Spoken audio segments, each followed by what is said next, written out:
Hey all, welcome to ShareTreck. Surprises, this is the second video today, Saturday. And the reason I have brought out this video is because one of our subscriber made a very good point. He said, do not blame the Russia-Ukraine war. He has given the example of Switzerland, and he says Switzerland has got a strong franc, which is going to continue to remain strong. And Switzerland doesn't have an inflation problem.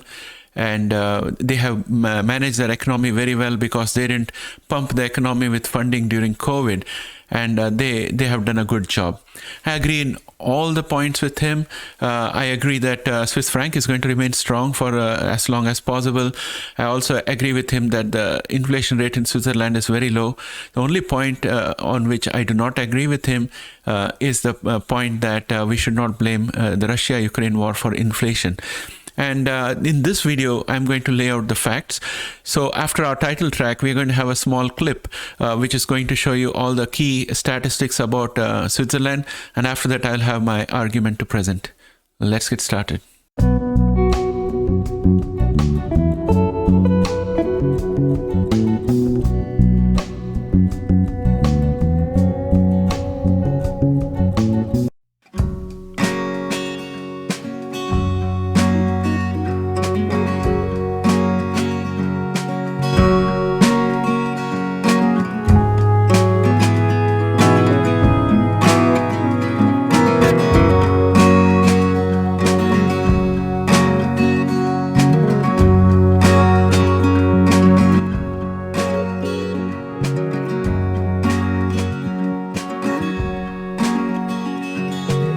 Well, as you saw in the previous clip, Switzerland is one of the world's most advanced economies, and advanced economies usually have service sector dominating their economy, and that's the case with Switzerland. And agricultural contribution to the economy is just around close to 1%.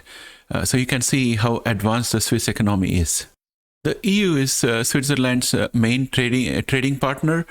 And Switzerland imports most of its requirements from EU and exports almost half of its product and services to EU countries. 66% of Swiss import comes from EU. 43% of Swiss exports goes to EU. There is a component which is attracting my attention. That is 55% of its watch exports goes to Asia and Asian countries. And as the global inflation starts raging, that particular component is going to face a little bit of impact because of lack of purchasing power in the Asian economies. The main industry is banking and finance, whereas we still see the impact of Swiss brands in the areas like watches, chocolates, cheese, and also, of course, gold bullion.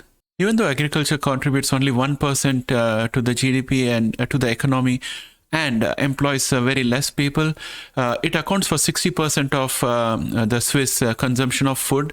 So almost 60 to 65%, I would say 65% of Swiss food comes from within Switzerland.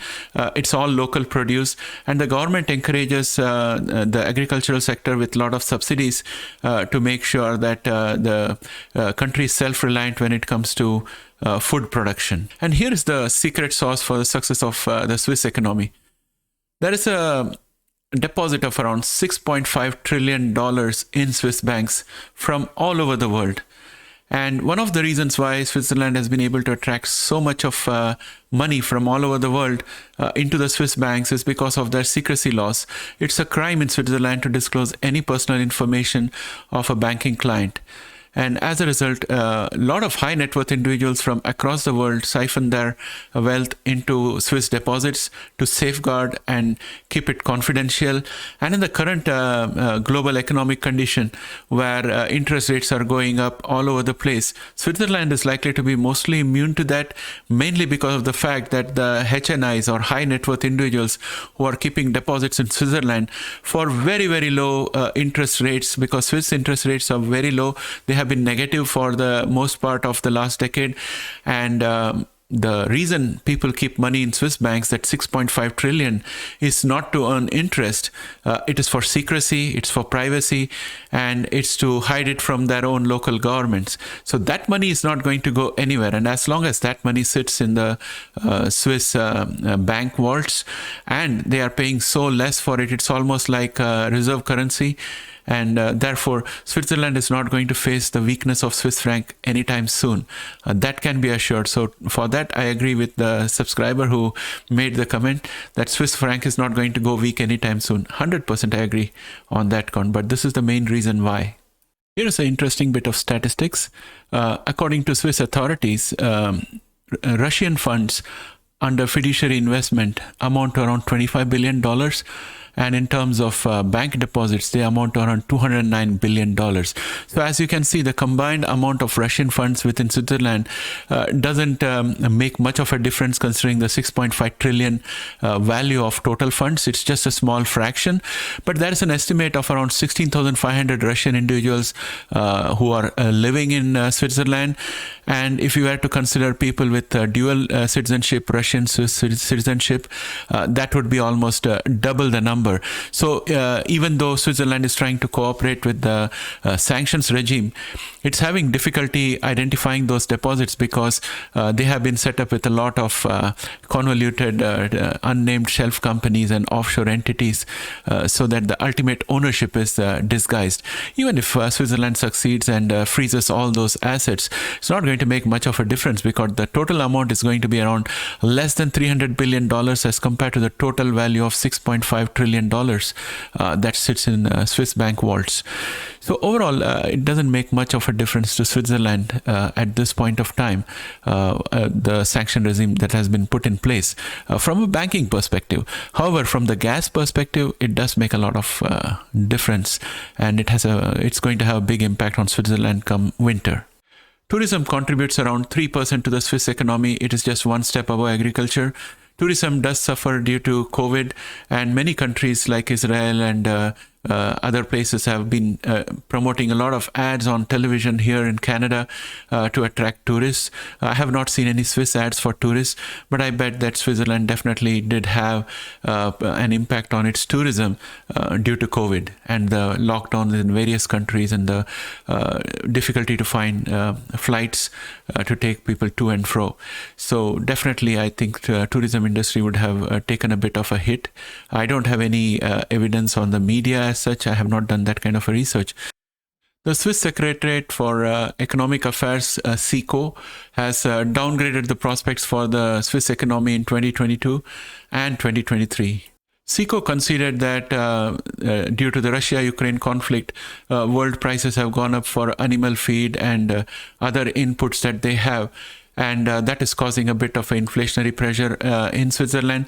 Of course, Swiss inflation is so low that we would all be laughing when we hear the numbers. They are in around less than around 2% or something like that. I think it was 2.7%. It's very low, but still the Swiss authorities have a very strict target on what should be the inflation level, and they are sticking with that. So recently they increased their interest rate. SECO also acknowledged that the global inflationary pressures are curbing the demand from their partner countries who trade with them, and as a result, exports are having a little bit of a problem or a hiccup. It's a fact that Switzerland doesn't depend on Russia for oil. However, Switzerland has a heavy dependency on Russian gas, and unfortunately for them, they do not have the capacity to store gas for the winter. And therefore, Switzerland is likely to be under a lot of pressure of inflation through increase in gas prices. The strong Swiss franc definitely helps a lot in mitigating that to a good extent. But we should concede that gas prices have gone significantly higher than the strength of the Swiss franc.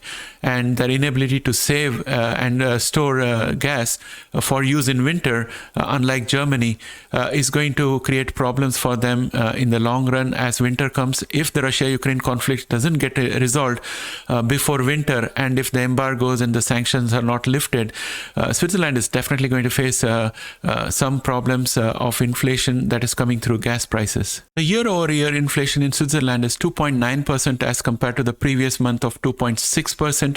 So definitely inflation is inching up, and as a result, the Swiss Central Bank on 15th of June decided to increase its interest rates. And hold your breath. The interest rate was earlier minus 0.75% and it has now become minus 0.25%. So that's where we are at, because at $6.5 trillion sitting in those vaults do not care about interest rates. So interest rate has gone up to minus 0.25%, and it's not going to have any impact on that 6.5 trillion. The moment the 6.5 trillion starts moving out of Switzerland, that's when the franc will feel the pressure. Till then, it's good going, and this increase in rate from minus 0.75% to minus 0.25% is a good thing for those deposits. The deposits are now much more superior than they were earlier. So that's the economics of Switzerland, in my opinion. I would conclude by saying that overall the world has been a much more closely integrated economy. The global economy has been intertwined in many ways and interdependent. And as a result of which, none of the countries in the world are immune to the current inflationary pressures that are coming through a combination of oil and gas prices, as well as food prices due to the Ukraine and Russia war, as well as our supply chain issues coming out of China. And I think Peter Zeihan was right when he said that the US has started to recruit a lot of isolationary presidents who are pulling US away from the global economy that it created. US was backstopping the security for the whole world and had created a coalition of allies who allowed for free trade, and therefore the world shared in the prosperity. Now US is withdrawing, and very recently Janet Yellen came up with the concept of friendshoring. Friendshoring means getting together with like-minded countries who share the same values to get together and encourage companies to have manufacturing facilities and trade between those countries. And this is going to give us a multipolar world where there'll be a group of countries that will be trading among themselves, and the other countries will be left to find their own alliances and find their own way. And as a result of which, I think overall the whole world is going to have a slightly lesser standard of living, and the progress is going to be much slower. And we'll be back to potentially those Cold War era where there is industrial espionage and other kind of arms race and other things, which is going to potentially divert human capability and resources away from human welfare and more into warfare and deterrence kind of budgets. So with that said, I think I hope this answers the question. So all this will make sense if you look at my first video that I dropped earlier today, this morning, which was talking about the influence of global financial system on genomics. And after that, you can watch this video and it'll make a whole lot of sense. So I hope you enjoyed this video. If you did, please press a like. And if you have not yet subscribed, please subscribe and help us grow this channel.